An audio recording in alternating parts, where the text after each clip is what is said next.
नमस्कार, मैं doctor Meenu single, Associate Professor of Economics.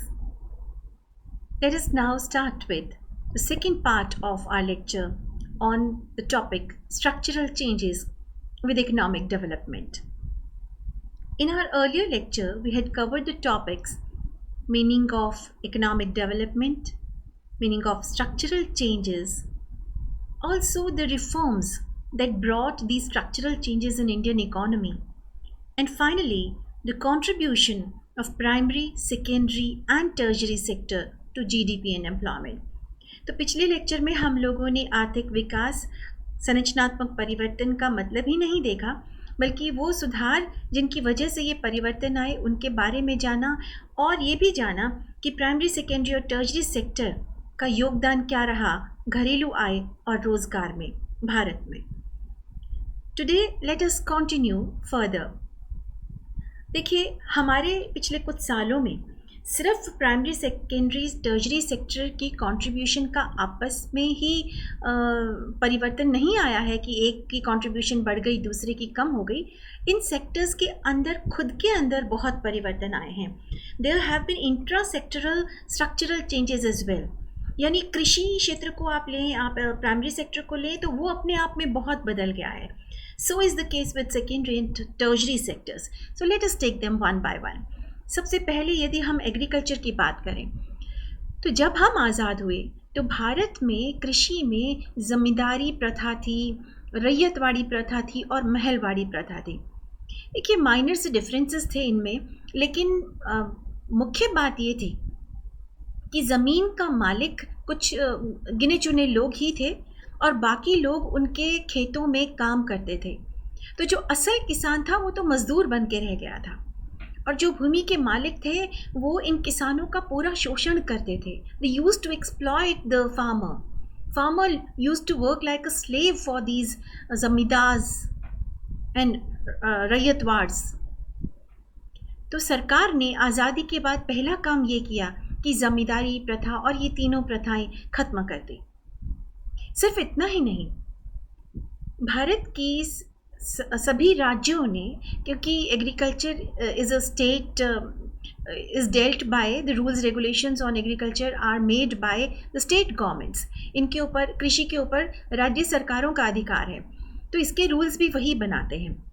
इसीलिए हर राज्य ने एक काम और किया कि अपने अपने राज्य में सीमा रख दी कि इस सीमा से ज़्यादा किसी एक व्यक्ति के पास ज़मीन नहीं हो सकती. Yes, this ceiling is different in different states. किसी राज्य में एक व्यक्ति के पास 7 हेक्टेयर ज़मीन हो सकती है, तो दूसरे राज्य में 14 हेक्टेयर ज़मीन तक हो सकती है.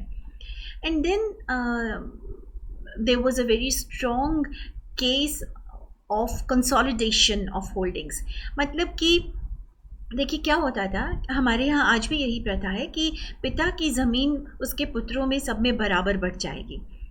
तो यदि 4 लड़के हैं तो चारों में ज़मीन के बराबर हिस्से हो जाएंगे. बट द पॉइंट इज़ कि इस वजह से ज़मीन के छोटे छोटे टुकड़े होते जाते हैं, तो उनसे गुज़र करना मुश्किल होता है. हर किसान कोशिश करता है और ज़मीन खरीदने की. तो देखिए, ज़मीन मेहनत करके वो और कहीं खरीदेगा भी, तो ज़रूरी नहीं है कि उसको अपनी ज़मीन के साथ वाला प्लॉट ही मिल जाए. तो उसने 2-3 जगह ज़मीन है उसकी, एक गांव के एक हिस्से में है, दूसरी दूसरे हिस्से में, तीसरी तीसरे हिस्से में. अब देखिए इसका नुकसान क्या होता है. आप जानते हैं कि ज़मीन के ऊपर भारत में अक्सर झगड़ा होता है, कत्लेआम भी होता है. तो और फिर एक किसान 2-3 जगह उसके खेत हैं, उसके लिए भी मुश्किल हो जाता है अलग अलग जाकर खेती बाड़ी करना और अपने खेतों को संभालना. तो गवर्नमेंट ऑफ इंडिया ने एक काम किया कि चकबंदी की प्रक्रिया शुरू की कि हर राज्य में, हर गांव में एक किसान को उसके अगर 2-3 जगह खेत हैं उसको एक ही जगह दे दिया जाए. हालांकि there was so many issues related to this as well, कि कोई कहता है कि ये मेरी पुश्तैनी ज़मीन है, मैं नहीं छोड़ूंगा, and so on. But still ये कामयाब हुए हम इसमें. And Haryana was the first state to complete this process of consolidation. चकबंदी पूरा करने वाला हरियाणा पहला राज्य था.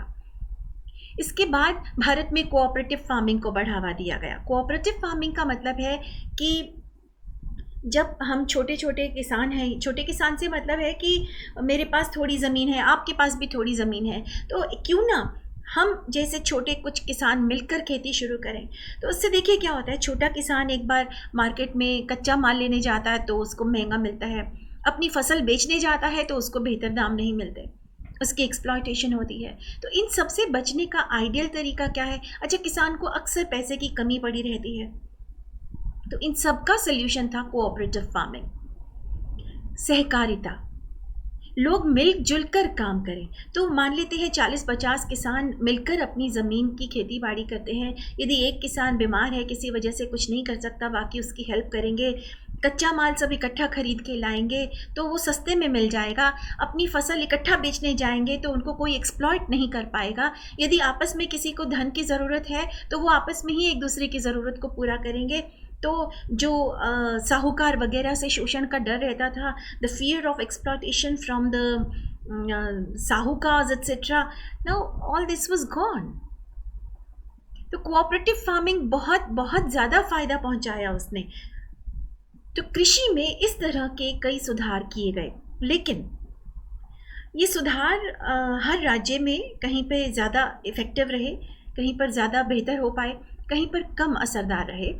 लेकिन पूरे भारत में ये सुधार होने का असर ये हुआ कि इसकी वजह से भारत में फार्मिंग का स्वरूप बिल्कुल बदल गया, खेती का तरीका बिल्कुल बदल गया। पहले लोग खेती करते थे जीवन निर्वाह के लिए, और आज की डेट में लोग खेती करते हैं बाजार में बेचने के लिए। Now commercial farming has taken place of subsistence farming. People do not produce for their own satisfaction, for their own to fulfill their own needs, but to sell the produce in the market and earn more and more money.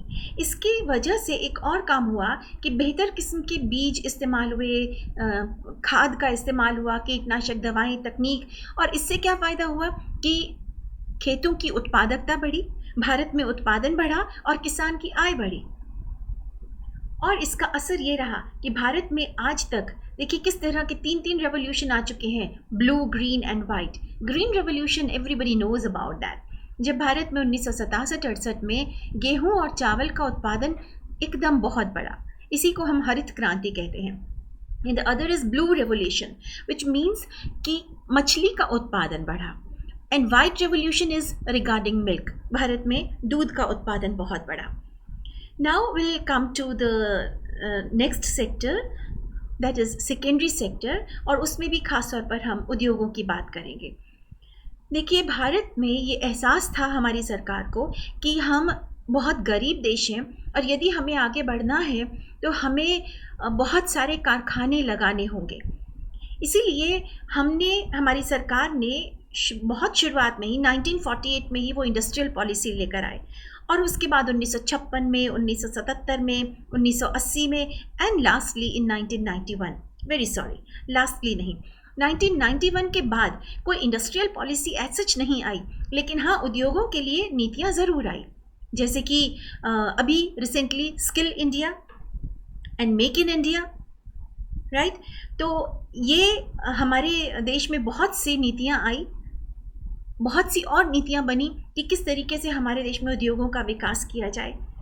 शुरुआत में हमारी भारतीय सरकार की नीति थी कि भारत के उद्योग क्योंकि छोटे हैं और अभी कंपटीशन के लायक नहीं हैं, तो उन्हें प्रोटेक्शन की पॉलिसी, संरक्षण दिया जाए, they should be protected from foreign competition. But then with time the policy changed. 80 के बाद से फ़र्क पड़ना शुरू हुआ, लेकिन 1990 के बाद से मेजर फ़र्क पड़ा कि गवर्नमेंट ने अब प्राइवेट सेक्टर की ग्रोथ में, इंडस्ट्रियल ग्रोथ में इंटरफियर करना बंद किया, हेल्प करनी शुरू की। Now government facilitates the growth of industries. और अब देखिए ना, भारत जब अंग्रेज़ हमें छोड़कर गए तो ये कह रहे थे, हमारा मजाक उड़ा कर गए थे कि आप एक सुई तक तो बना नहीं सकते, अपना देश कैसे चलाएंगे। And now India is producing everything, right from the needles to satellites. Satellites विश्व के सिर्फ 5-6 देश बना पा रहे हैं और हम उनमें हैं। Proud to be an Indian, right? Anyway, Bharat का कुछ ऐसे क्षेत्र हैं उद्योगों में जहां भारत का नाम अक्सर शान से लिया जाता है। हमारी बहुत अच्छी प्रेजेंस है इंटरनेशनल फोरा पे। वो है सबसे पहले फार्मास्यूटिकल्स, फिर gems and jewellery and then textiles. देखिए, फार्मास्यूटिकल्स का तो मैं जिक्र दोबारा करना चाहूँगी। आप जानते हैं कोरोना के दिनों में गिने चुने 5-7 देशों ने दवाई बनाई है और उसमें भारत है। और सिर्फ इतना ही नहीं, शुरुआत के दौर में भारत ने मास लेवल पर प्रोडक्शन शुरू की दवाइयों की और फॉरेन कंट्रीज को हेल्प भी की दवाइयाँ भेजकर मुफ्त। And then about service sector. Services ऐसा क्षेत्र है जिन्होंने पिछले कुछ समय में, पिछले कुछ दशकों में सबसे ऊंची वृद्धि दर देखी है। The sector has seen the highest growth rate in previous decades. हमारा फाइनेंशियल सेक्टर बहुत मजबूत है। आईटी सेक्टर हमारा पूरे वर्ल्ड में जाना जाता है। आईटी सेक्टर में खास तौर पे देखिए, ये आईटी सेक्टर की एक और खास बात है, 91 से पहले this sector did not exist. और आज इसके दो क्लासिफाई, दो तरीके से कर सकते हैं हम इसको, दो हिस्सों में बांट सकते हैं। One is BPO industry, that is business process outsourcing, and the other is ITES, IT enabled services, information technology enabled services। तो दोनों ही क्षेत्रों में भारत पूरे विश्व में जाना जाता है। और भी बहुत सभी सेवाओं का हमारा काफ़ी विकास हुआ है। स्टिल मैं एक और क्षेत्र है जिसका खास तौर पर नाम लेना चाहूँगी, and that is medical tourism. In fact मैं ऐसा तो नहीं कह सकती कि भारत की मेडिकल सर्विसेज वर्ल्ड में बेस्ट है, क्योंकि आज भी बहुत सारे लोगों तक मेडिकल सेवाएं नहीं पहुंची हैं। लेकिन फिर भी ये सच है कि हमारे डॉक्टर्स और हमारे कुछ हॉस्पिटल्स वर्ल्ड की बेस्ट सर्विसेज दे रहे हैं। और यही वजह है कि विकसित देशों से भी लोग इलाज करवाने के लिए भारत में आ रहे हैं, जिसे नाम दिया गया है medical tourism. So these are the changes that have taken place within these sectors। ये सेक्टर्स अपने आप में over the years बदल गए हैं। सिर्फ इतना नहीं, हम अगर देखें कि किस राज्य का कंट्रीब्यूशन घरेलू आय में कितना है, तो आप देखेंगे कि सबसे ज़्यादा हिस्सा जो है महाराष्ट्र का है। भारत की करीब 14% आय एक ही राज्य से आती है और वो है महाराष्ट्र। फिर यूपी, तमिलनाडु, कर्नाटका 8 से 9% के बीच में यहाँ से आ रहा है, हर स्टेट से। That's great. देखिए, इसके बाद 5वें नंबर पे कर्नाटका और गुजरात, मतलब चौथे 5वें नंबर पे स्टिल मैंने हरियाणा का जिक्र अलग से किया है। और उसकी वजह ये है कि हरियाणा बहुत छोटा राज्य है बच्चे, और उसके बावजूद हरियाणा से भारत की 4% आय आ रही है, and that means a lot. और इसके बाद कुछ राज्य, अब ये देखिए इतने बड़े बड़े राज्य हैं, Orissa, Assam, Jharkhand, Chhattisgarh, Uttarakhand, these all the states are quite big, huge. Still ये लोग भारत की सिर्फ 1.5-2% आय दे रहे हैं, विच इज़ क्वाइट लेस। लेकिन फिर भी ये आंकड़े हमें बहुत अच्छी जानकारी नहीं देते। आपको देखकर लग रहा है ना, महाराष्ट्र 14% आय देता है भारत की। हम आइए पर कैपिटा इनकम देखते हैं, कहीं नाम भी नहीं है महाराष्ट्र का। ये देखिए, हम पर कैपिटा इनकम के आंकड़े ले रहे हैं, वो राज्य जहां पर कैपिटा इनकम बहुत ऊंची है और वो राज्य जहां पर कैपिटा इनकम काफ़ी सबसे कम है। तो सबसे ऊंची पर कैपिटा इनकम में देखिए नंबर 1 पे गोवा। औसतन एक आदमी एक साल में 43,000 रुपये कमा रहा है। अगर मेरे परिवार में, मैं गोवा में रहती हूँ और मेरे परिवार में 5 सदस्य हैं, इसका मतलब हम 4,30,000 रुपये कमा रहे हैं। इसका मतलब मेरा साल में 20 लाख रुपए कमा रहा है हमारा परिवार ऑन एन एवरेज। और इधर देखिए, सबसे गरीब राज्य बिहार सिर्फ 40,000 कमा रहा है, यानी गोवा यहाँ से 10 गुना ज़्यादा कमा रहा है। देख रहे हैं? अच्छा, सेकंड हाईएस्ट इनकम कहाँ है? सिक्किम में, फिर हरियाणा में। आप नोटिस करिए, ये तीनों राज्य भारत के सबसे छोटे राज्यों में से हैं। तो कहीं ये तो नहीं कि छोटे राज्यों में छोटे राज्यों को चलाना बेहतर है, छोटे राज्यों में इसी वजह से पर कैपिटा इनकम बेहतर होती है? We need more research on that. Anyway, ये वो राज्य हैं जहाँ पर कैपिटा इनकम एवरेज से कहीं ज़्यादा है। अब देखिए ये ऐसा क्यों है कि कुछ राज्य इतने अमीर हैं और कुछ राज्य इतने गरीब हैं। देखिए एक चीज़, सिर्फ ये कारण भी जानेंगे, लेकिन कारण जानने से पहले एक बार फिर एनालिसिस करते हैं कि बिहार की आय सिर्फ इसकी 10% है गोवा की, और छोटी स्टेट्स का पर कैपिटा इनकम बड़ी से ज़्यादा है। इसका मुख्य कारण ये भी है कि कुछ क्षेत्रों में, कुछ राज्यों में तो कृषि का विकास बहुत ज़्यादा है, जैसे कि हरियाणा, पंजाब। तो कुछ राज्य है जहाँ पर उद्योगों का विकास बहुत तेज़ी से हो रहा है, जैसे महाराष्ट्र, गुजरात, गोवा।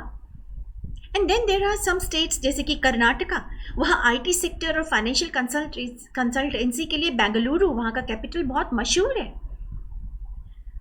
तो देखते हैं कि ये क्यों इस तरह के इंटर रीजनल डिफरेंसेस आते हैं, कुछ राज्य अमीर और कुछ गरीब क्यों हैं। सबसे पहला कारण ये है कि हर राज्य का घरेलू आय बढ़ने की जो दर है, वृद्धि दर है, वो अलग अलग है। Some states are are achieving very high growth rates of their domestic income, whereas some other have very low growth rates. सिर्फ इतना ही नहीं, हम अगर सेक्टरल ग्रोथ रेट देखें, अब देखिए हरियाणा और पंजाब में ना सिर्फ कृषि की वृद्धि दर अच्छी है, बल्कि उद्योगों की वृद्धि दर भी अच्छी है। Both industrial and agricultural growth rates are quite high and good in Haryana and Punjab, but you can't say so for many other states. अब बिहार जैसे राज्य को लीजिए, तो वहाँ आप देखेंगे कि ना कृषि की वृद्धि दर, विकास दर अच्छी है, ना ही उद्योगों की। फिर सिर्फ हम सेक्टर वाइज ही लें तो सिर्फ कृषि को लेकर चलते हैं, तो देखिए कृषि में क्या फ़र्क आता है। एक तो कितनी ज़मीन पर सिंचाई, जो खेती योग्य ज़मीन है उसमें कितनी ज़मीन पर सिंचाई की सुविधा है। आप देखेंगे कि कुछ राज्यों में तो बहुत ज़्यादा, अब पंजाब में देखो पूरी 100% ज़मीन पर सिंचाई सुविधा है, हर जगह नहर का पानी पहुंच रहा है।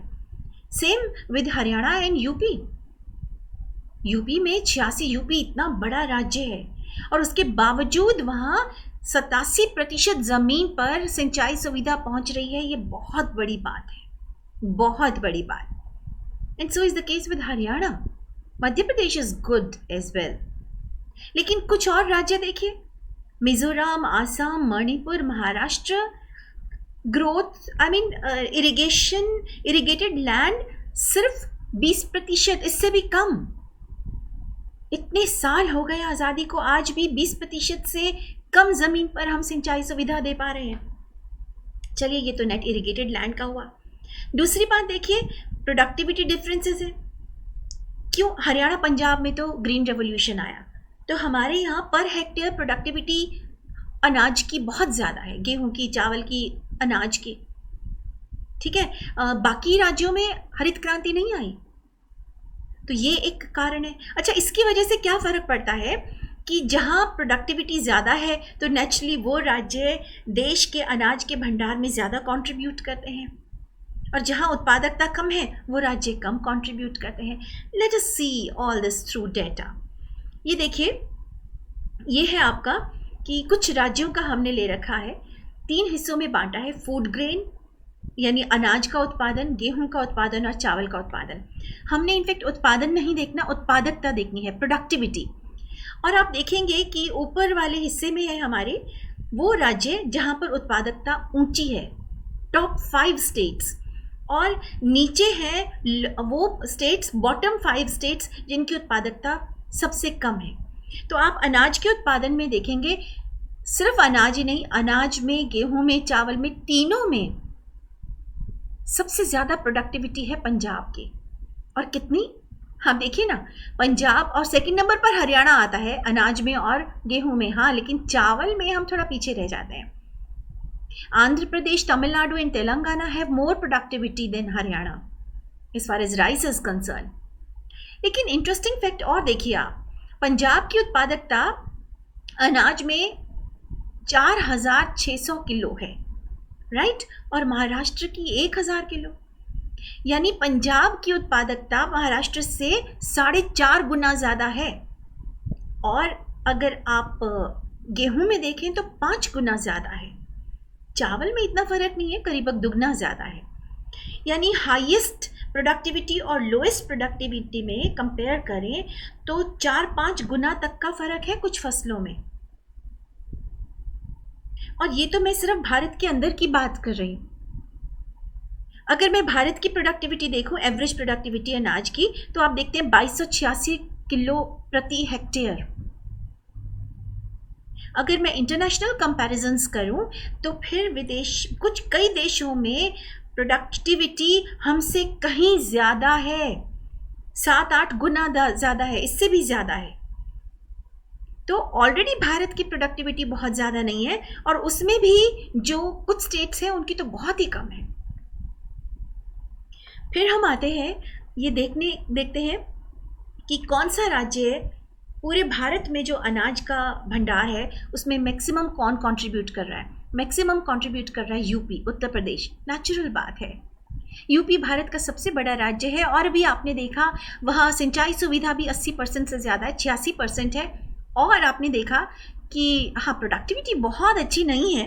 देखिए, प्रोडक्टिविटी में तो ये यूपी किसी भी केस में नहीं आ रहा था। हाँ, गेहूं में 5th नंबर पर है, और उसकी वजह ये है बेटे कि हरित क्रांति का लाभ हरियाणा, पंजाब के अलावा अगर किसी तीसरी स्टेट का हुआ तो वो थी यूपी, उत्तर प्रदेश। तो yes, because of these reasons UP is the major contribute to food grain production in India. दूसरा नंबर मध्य प्रदेश का आता है। कोई खास बात नहीं है। खास बात क्या है कि मध्य प्रदेश भारत के सबसे बड़े राज्यों में से एक है, और पंजाब सबसे छोटों में। फिर भी पंजाब और मध्य प्रदेश की कंट्रीब्यूशन ऑलमोस्ट बराबर है। एंड सिमिलरली विद हरियाणा भी बहुत छोटा है, और हरियाणा फिर भी करीब 5.6% कंट्रीब्यूट कर रहा है। That's great, extremely good. और फिर ये वो राज्य हैं जो कंपैरेटिवली कम कंट्रीब्यूट कर रहे हैं। बड़े राज्य हैं Tamil Nadu, Telangana, Karnataka, Maharashtra. These all are very big states, still they are contributing very less to the total food grain production in India. तो ये तो देखिए हुआ हमारा कृषि से जुड़ा हुआ। आइए उद्योगों के देखते हैं। ये तो डिफरेंसेस वो हैं जो हमने पहले किए अभी। अब इसके अलावा औद्योगिक क्षेत्र में देखते हैं। औद्योगिक क्षेत्र में आप पाएंगे इसके बहुत सारे आंकड़े उपलब्ध नहीं हो पा रहे थे, तो हमने सिर्फ एक मापदंड लिया है कि कौन से राज्य में कितने कारखाने हैं। और आप देखेंगे कि ये वो राज्य हैं जहाँ पर सबसे ज़्यादा कारखाने हैं, ये वो राज्य हैं जहाँ सबसे कम कारखाने हैं। सबसे ज़्यादा कारखाने तमिलनाडु में हैं, 37,387 कारखाने। जबकि जम्मू कश्मीर भी करीब इतना ही बड़ा राज्य है, लेकिन यहाँ पर सिर्फ 1000 कारखाने। यहाँ 37,000, यहाँ 1000। So Tamil Nadu has 37 times more factories than Jammu and Kashmir. चलिए, हिमाचल प्रदेश तो छोटा राज्य है ना, फिर भी 2500 हैं, दैट्स गुड इनफ। लेकिन झारखंड, उत्तराखंड, उड़ीसा में 3000 से कम है, और these are good enough, I mean these are large enough states, बड़ी राज्य हैं। ये वो राज्य, आप पंजाब को देखिए फिर से। पंजाब इतना छोटा राज्य होने के बावजूद करीब 13,500 कारखाने हैं यहाँ पर। तो ये अंतर है विकास का। नेचुरली पंजाब में पर कैपिटा इनकम अच्छी होगी, हरियाणा में पर कैपिटा इनकम अच्छी होगी, कृषि का भी उत्पादन अच्छा है, कारखानों का भी उत्पादन अच्छा है। तो this is the reason why Maharashtra is comparatively rich. Okay, Goa के नंबर ऑफ फैक्ट्रीज जो हैं वो काफ़ी कम रह जाती हैं, लेकिन वो कंपैरिजन के लायक नहीं है, क्योंकि Goa is the smallest state in India, one of the smallest state. इसके बाद हम देखते हैं कितने लोग हैं जो कि भारत में गरीबी रेखा से नीचे रहते हैं, वो भी स्टेट वाइज देखते हैं। तो फिर आप पाएंगे सबसे कम गरीब लोग कहाँ हैं, इन राज्यों में। सबसे ज़्यादा गरीब लोग कहाँ हैं, इन राज्यों में। तो देखिए, गोवा सबसे अमीर है, सबसे कम गरीब हैं। केरला, हिमाचल और हरियाणा, पंजाब, ये वो राज्य हैं जहाँ सबसे कम गरीब हैं, irrespective of the size of the state. Okay, these are the percentage of people living below poverty line. और ये वो राज्य हैं जहाँ गरीब लोगों की संख्या ज़्यादा है।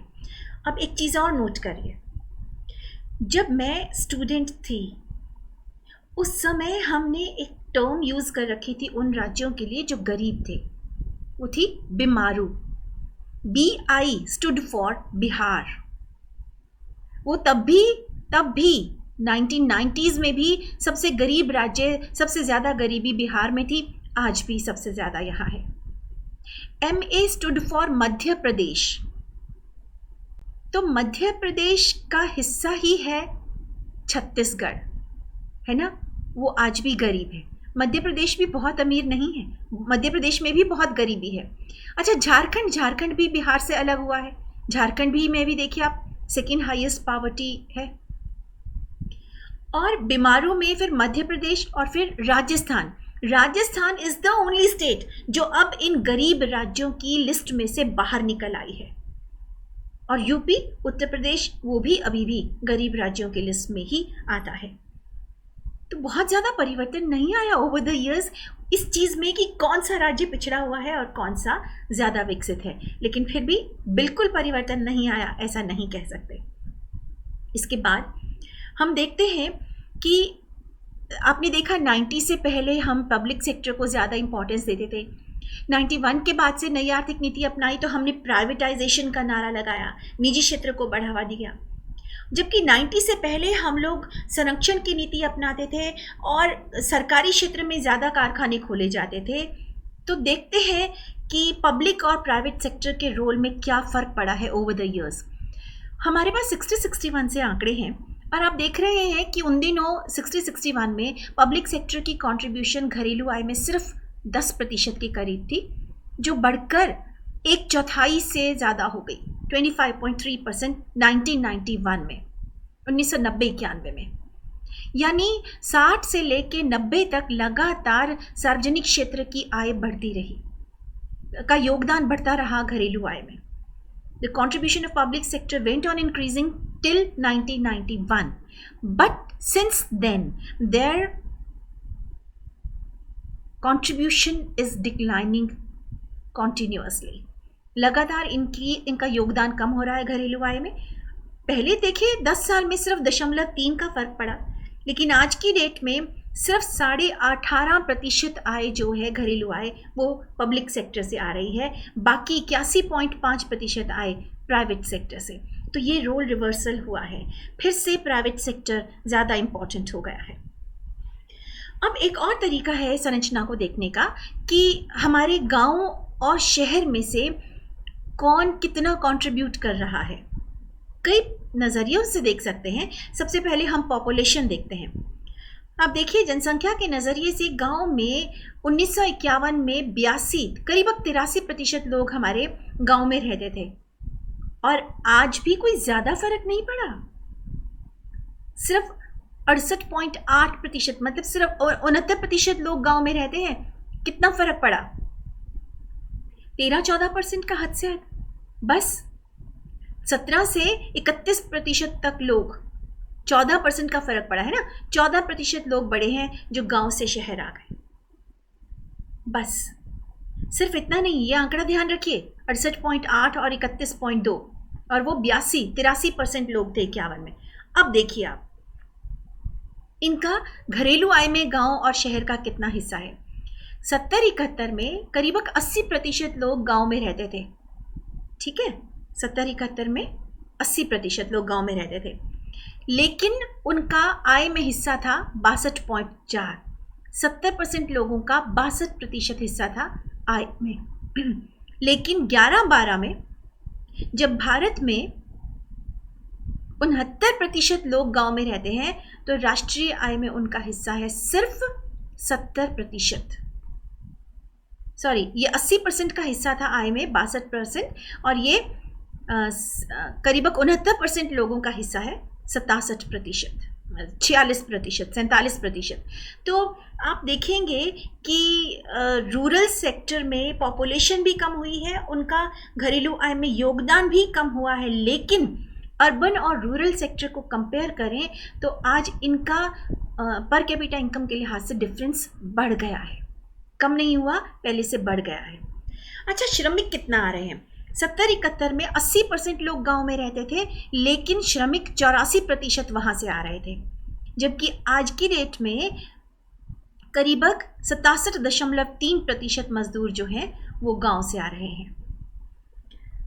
फिर हम आते हैं ऑर्गेनाइज्ड सेक्टर और unorganised sector. So before that you must understand the meaning of organised sector. संगठित क्षेत्र वो है जो कानून के तहत काम करता है, जो किसी एक्ट के तहत काम करता है। For example industries company act के तहत काम करती हैं। हमारा जो बैंकिंग सेक्टर है फॉर्मल, वो ऑर्गेनाइज्ड सेक्टर मतलब that works under RBI, right. तो they worked under some kind of rules and regulations. उनके लेबर लॉज होते हैं, श्रम के लिए कानून होते हैं, हर चीज़ के लिए कानून होते हैं। लेकिन अनऑर्गेनाइज्ड सेक्टर पर किसी का नियंत्रण नहीं है, वहाँ श्रमिकों का शोषण भी ज़्यादा होता है। तो जिस देश में ऑर्गेनाइज्ड सेक्टर जितना मजबूत है, इसका मतलब वो देश उतना विकसित है, और यहाँ जहाँ अनऑर्गेनाइज्ड सेक्टर बड़ा है, वहाँ मतलब वो देश अभी पिछड़ा हुआ है, गरीब है, अल्प विकसित है। So over the years, Indian organized sector has improved. Their contribution to domestic income has improved. देखिए 80-81 में 30% आय ऑर्गेनाइज्ड सेक्टर से आती थी, अब करीबक 48% आय आती है। That's a marked improvement. और अनऑर्गेनाइज्ड सेक्टर की नेचुरली कम हो गई। लेकिन जहाँ तक रोजगार का सवाल है, देखिए रोजगार आज भी ऑर्गेनाइज्ड सेक्टर में 19.2% लोगों को ही मिल रहा है। आप एक चीज समझिए, 19.2% लोगों को आय कितनी मिल रही है? 48%। These 20% people are earning, these 19% people are earning 48% of the income. इसका मतलब ऑर्गेनाइज्ड सेक्टर में इनकम ज़्यादा है अनऑर्गेनाइज्ड सेक्टर के मुकाबले में। वो तो मैं बता ही रही थी आपको कि अनऑर्गेनाइज्ड सेक्टर में श्रमिकों का शोषण बहुत है, labour is exploited. Well, that's all for the day. Now I have some questions for you. First of all, which states have the highest and the lowest per capita income? Highest per capita income कहाँ थी? ध्यान है? गोवा में 4 लाख से ऊपर पर person एक साल की, तो गोवा। अच्छा, लोएस्ट पर कैपिटा इनकम कहाँ थी? बिहार में, इनकी 10% से भी कम, right. So the answer is B, Goa and Bihar. Then which state has the highest percentage of net irrigated area? शुद्ध सिंचाई सिंचित क्षेत्र कहाँ सबसे ज़्यादा है? ध्यान है किसी को? पंजाब में। पंजाब में 100% ज़मीन पर सिंचाई सुविधा पहुंची हुई है। Then third question is, as per 2011 census, what percentage of Indian population lives in her villages? 2011 की जनगणना के अनुसार कितने प्रतिशत लोग अभी गांव में रहते हैं? Well, the answer is 68.2% people still live in villages. Since 91, the contribution of public sector to GDP is, आप बताइए, पब्लिक सेक्टर की कंट्रीब्यूशन कम हुई या बढ़ी या स्थिर है या फ्लक्चुएट कर रही है? अभी आपने देखा कि 25.3 से कम होते होते 17-18% तक आ गई, मतलब कम हो रही है। That's all for the day. Thank you so much.